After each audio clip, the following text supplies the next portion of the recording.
Hai, Assalamualaikum. Temu dalam Domio is back. Okey, hari ni aku nak cerita pasal tentang ada sikit apa panggil orang kata kacau daun ni. Okey, aku nak cerita tentang drill. Selalu penggunaan drill ni untuk menebuk. Okey, drill pertama yang aku guna brand Makita. Made in Jepun. Yang ni cuma boleh tebuk saja, dia tak ada impact. So tak ada rosak apa lagi, cuma dah tak sesuai dengan zaman. So dah upgrade, dah pakai jenis Bosch. Yang ni dia ada impact lah kan.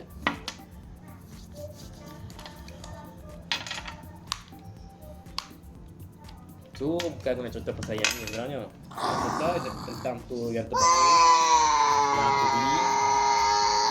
Terima kasih pada grup TCP, iaitu Tork Cap Brudu, kerana memperkenalkan aku dengan tool yang pelbagai jenis.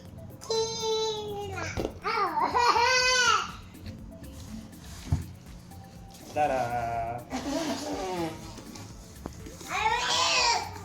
Banyak brand cap brudu yang okey, tapi aku terpaksa pilih brand ni sebab mungkin wujud dalam mimpi aku pun. So jom kita tengok.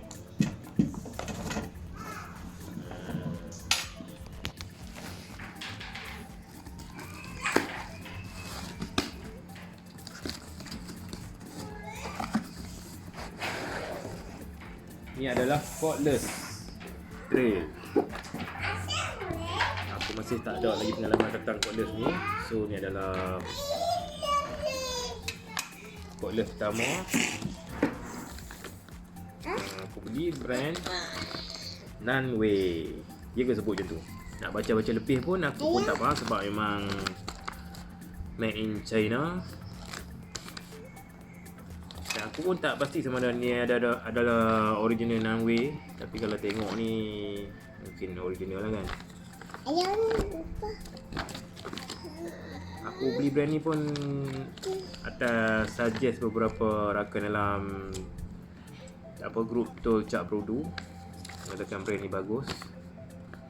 So kita tengok apa yang dia bagi.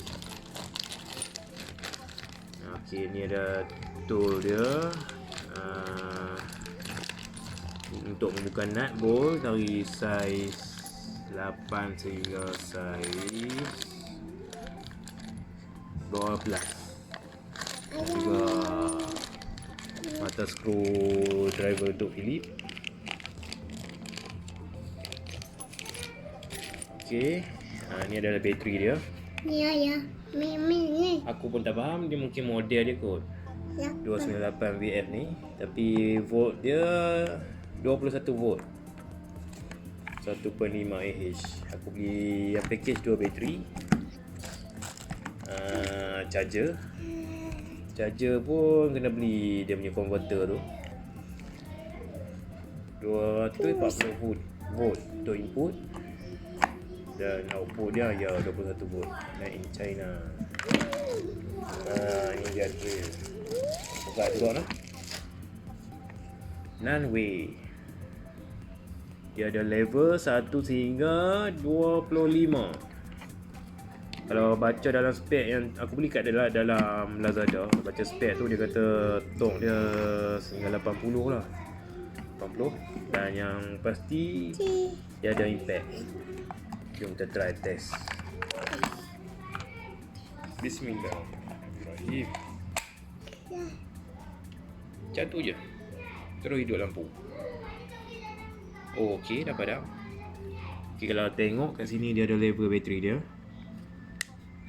Okey, kalau full bateri hijau tu kira bateri penuh lah.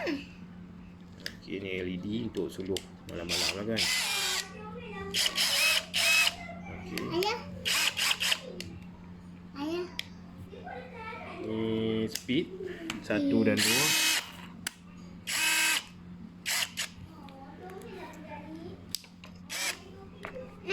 Skru untuk tebuk dinding dan untuk hammer.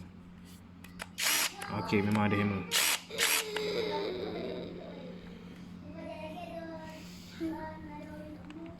Kalau ikut spek yang diberi, dia memang brushless lah. Dia punya motor tu Tu. sehingga ke 2000 rpm pusingan motor. Si. Okey, itu saja. Sekian menonton. Terima kasih.